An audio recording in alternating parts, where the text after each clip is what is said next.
Pourquoi Dieu a-t-il endurci le cœur de Pharaon? Dieu est amour, c'est ce que la Bible affirme.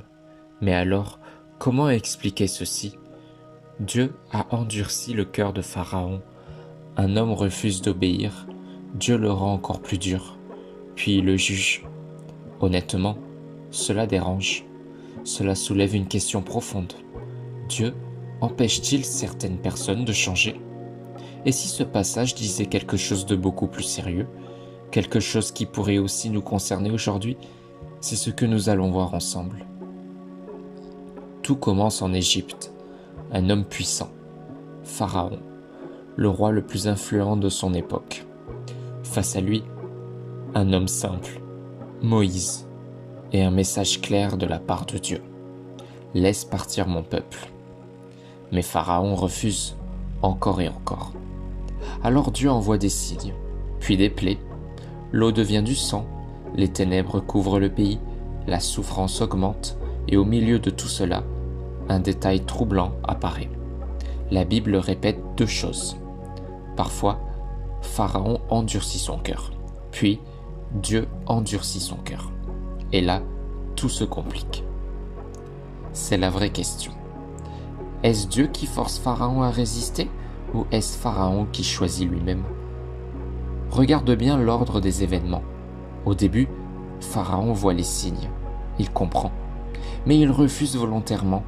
Il choisit l'orgueil. Il choisit de ne pas écouter.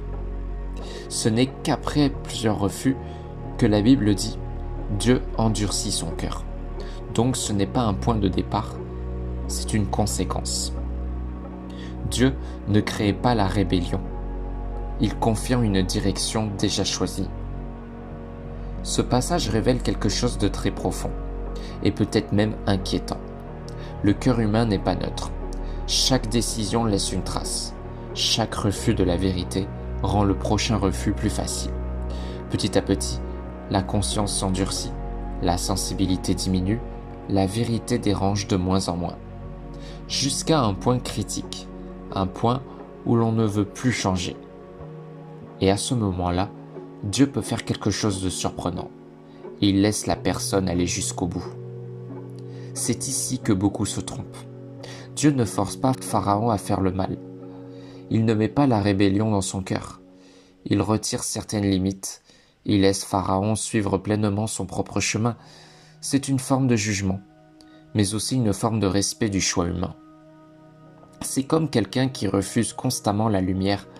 Au bout d'un moment, il ne voit plus clair du tout. Pas parce que la lumière a disparu, mais parce qu'il a choisi de s'en détourner. La Bible donne plusieurs raisons. Montrer sa puissance, libérer son peuple, confondre l'orgueil humain. Mais il y a encore plus profond. Dieu transforme même la résistance humaine en instrument de révélation. Pharaon voulait affirmer son autorité.